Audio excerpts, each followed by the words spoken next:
Salam Blender Indonesia. Assalamualaikum warahmatullahi wabarakatuh. Di sore hari yang berbahagia ini, izinkan The Brunel menjawab pertanyaan dari sahabat The Brunel. Pak Pendi, untuk umur 16 bulan hingga 33 tahun ini nanti di lahan mineral jenis pupuk apa saja yang harus kita gunakan? Apakah cukup dengan menggunakan urea saja? Wah, ini masih harus saya pahamkan dulu karena berkaitan dengan unsur hara dari yang digunakan tanaman kelapa sawit. Balik lagi, ada 4 unsur hara makronya. Ada kalium, ada nitrogen, ada magnesium, ada fosfat, dan pasti ada mikronya juga, yaitu adalah boron. Namun ini karena hanya mineral, maka konsep dasarnya untuk yang mikronya hanya membutuhkan boron saja. Nah, ketika kita menggunakan urea saja, maka masih itu hanya menggunakan satu unsur hara makro saja, yaitu adalah nitrogen. Lah, bagaimana ketika hanya nitrogen saja yang terpenuhi, maka pertumbuhan vegetatif saja yang akan tumbuh dengan baik. Daunnya pasti akan baik, Mas. Hijau, berat, mekar dan sebagainya. Namun tidak diimbangi dengan unsur hara yang lain, maka ya buahnya pasti akan sedikit.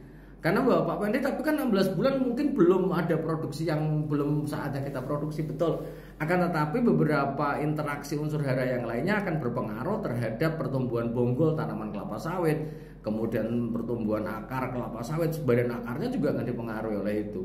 Karena misalnya kalau seandainya kita hanya menggunakan nitrogen saja, Pak Pendi, maka kalium sebagai penyusun bunga dan buah bagaimana kondisinya? Fosfor sebagai penyerapan unsur hara lalu lintas air dan unsur hara, dalam hal ini adalah energi yang diperlukan adalah butuh fosfor. Fosfornya tidak terpenuhi. Magnesium selain sebagai penyusun klorofil, namun magnesium adalah sebagai bersifat enzimatis juga yang nanti akan berpengaruh terhadap enzimatis tanaman. Sehingga ketika hanya menggunakan hanya menggunakan nitrogen saja ataupun hanya menggunakan urea saja, masih hanya memberikan nitrogen saja. Hal ini adalah tidak tepat, menurut saya sangat tidak tepat. Karena terkadang di dalam pikiran kita bahwa tanaman belum menghasilkan, mungkin belum banyak membutuhkan unsur hara yang lain-lain adalah tidak tepat. Karena bahwa ketika kita ngomongin tanaman belum menghasilkan, interaksi antara fosfor dan kalium akan membentuk bonggol yang besar. Bonggol yang besar berarti bahwa luas bonggolnya yang besar akan berpengaruh terhadap luas sebaran akar tanaman kelapa sawit itu sendiri, sehingga harus terpenuhi dengan sangat baik supaya supaya pertumbuhannya normal hampir seluruhnya.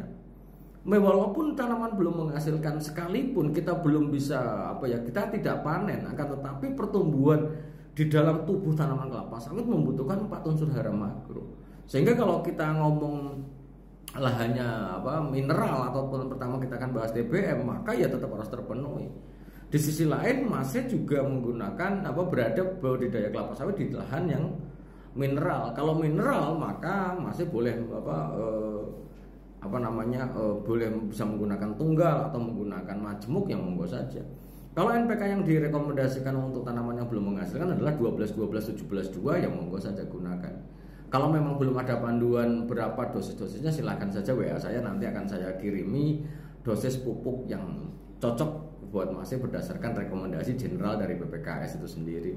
Nah, ketika sahabat The Brunel kita ngomongin mineral, terkadang ada banyak orang yang apakah kayak kemarin ada yang nanam mungkin harus tambah CU dan sebagainya. Tidak, karena bahwa unsur hara mikro yang ada di tanaman kelapa yang dibutuhkan kelapa sawit untuk di lahan mineral, CU tidak pernah menjadi unsur hara yang sering kekurangan di mineral, tidak. Namun berbeda dengan kondisi yang ada di gambut. Kalau kita ngomongin gambut, CU mungkin akan menjadi masalah, akan menjadi sering terjadi defisiensi atau kekurangan unsur hara CU. Karena apa? Karena bahwa material organik yang ada di gambut sering mengikat erat CU, sehingga CU model serat tanaman tidak tersedia. Sehingga dibutuhkanlah unsur hara tambahan dalam bentuk adalah CU. Selain boron, namun CU adalah sangat penting untuk ditambahkan. Hal ini mengingat bahwa CU merupakan bagian dari hijau daun yang nanti ketika kekurangan CU maka pucuknya itu akan mengalami white strip, putih-putih itu sendiri. Namun kalau mineral, CU tidak, masih hanya butuh mikronya, hanya butuh boron saja. Itu. Nah, apalagi masih di 16 bulan sampai 3 tahun sudah membentuk bunga. Bunga pada tanaman kelapa sawit, boron adalah hal yang sangat urgent. urgent. Lah, kalau misalnya ada orang yang menawari pupuk dengan unsur hara mikro semua, sekali lagi sekali lagi di mineral itu hanya butuh boron saja. Harus ditambah Fe, zinc dan sebagainya, tidak perlu, hanya butuh boron saja. Itu. Jadi karena boron sebagai perpanjangan kesempurnaan pembentukan pelepah, maka sangat dibutuhkan untuk tanaman kelapa sawit, walaupun dosisnya hanya 50 sampai 100 gram satu kali setahun saja. Dalam 1 tahun sekali saja, itu saja, hanya sekali saja. Nah, di sisi lain sahabat The Brondol, ini masih yang bertanya, mungkin akan saya jelaskan juga. Dosis yang harus diberikan adalah harus cukup, man. Karena kalau kita hanya menggas mungkin tertempel di dalam pikiran kita, yang penting daunnya hijau, selesailah, tanaman belum menghasilkan kita, nanti buahnya pasti besar. Jawabannya tidak, Mas. Penyerapan unsur hara dan air adalah sangat penting sekali bagi tanaman kelapa sawit. Unsur hara yang dibutuhkan jumlahnya cukup banyak, volumenya cukup besar, sehingga ketika tidak terpenuhi dalam kurun waktu tertentu, maka panen perdana kita jauh dari estimasi yang kita sudah rencanakan. Perencanaan kita itu di tanaman belum menghasilkan untuk sampai kita panen di usia 26 sampai 28 bulan, sangat tergantung varietasnya. Kita berharap bahwa tandan buah segar kita itu adalah 3 kilo berat jenjangnya.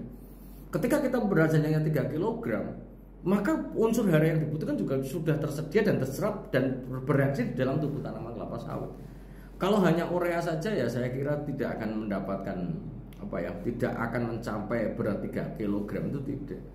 Itu karena balik lagi, banyak hal yang dibutuhkan oleh tanaman kelapa sawit kita untuk bisa menghasilkan produktivitas yang baik. Lah, kalau misalnya Pak Pendi di mineral ini apakah bisa pakai ureanya? Nggak ada, pakai ZA boleh, silakan saja, nggak ada masalah. Yang penting dosisnya cukup, jumlah per pokoknya cukup. Ingat bahwa urea ke ZA paling nggak 2 kali lipat, karena kadar ZA hanya 21%, urea 46%. Kemudian kalau fosfor, Pak Pendi saya mau pakai TSP boleh, silahkan saja. Namun pakai TSP boleh, ataupun ropos saja boleh saja, SP236 juga boleh. Yang penting jumlahnya tersedia. Yang harus dipahami adalah TSP 46%, P2O5, namun fosfat hanya 28, SP36 hanya 36% P2O5.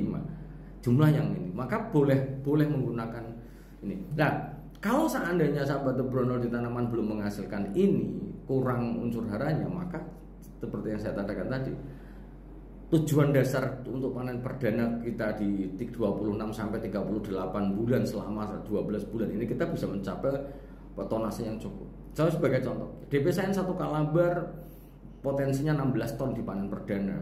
Setidak-tidaknya dengan pemenuhan ini, apakah 16 ton bisa tercapai? Bisa, asal pupuknya cukup, jenisnya juga beragam, 4 unsur hara makro terpenuhi, unsur hara mikronya terpenuhi, kemudian perawatannya bagus, maka ya akan menghasilkan itu. Bahkan di panen perdana pernah ada yang sampai 21 ton per hektar per tahunnya. Artinya angka potensi ini adalah hanya angka saja yang bisa lebih tinggi dari potensi mungkin. Itu jadi monggo saja. Dan sebagai contoh, sebagai tambahan sahabat Brondol, Pak Pendi kemarin ada yang bertanya, Pak, tanaman belum menghasilkan, sebagai pengganti kalium pakai apa Pak Pendi? Boleh juga menggunakan abu janjangan dengan kadar 25-30% K2O untuk menjadi pengganti K-sel, ya silahkan saja. Yang penting jumlahnya cukup. Lah, kalau misalnya di mineral ini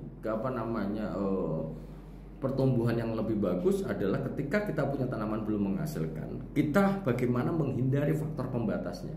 Faktor pembatas kepasiran atau faktor pembatas air harus segera diselesaikan dulu. Kalau memang pasiran ataupun tanah liat berat, maka penggunaan bahan organik yang cukup besar akan sangat membantu perbaikan struktur tanahnya, dan nanti pasti akan menghasilkan produktivitas di panen perdana yang akan sangat baik sekali. Sehingga sebagai penutup, jangan hanya gunakan urea saja Mas, tapi harus terpenuhi 4 unsur hara makronya dan 1 unsur hara mikronya dengan dosis yang cukup. Dan apabila belum ada panduannya, silakan WA saya, nanti akan saya kirimkan tabel panduan general PPKS. Dalam hal ini adalah rekomendasi pupuknya yang bisa masih terapkan di ladang masih.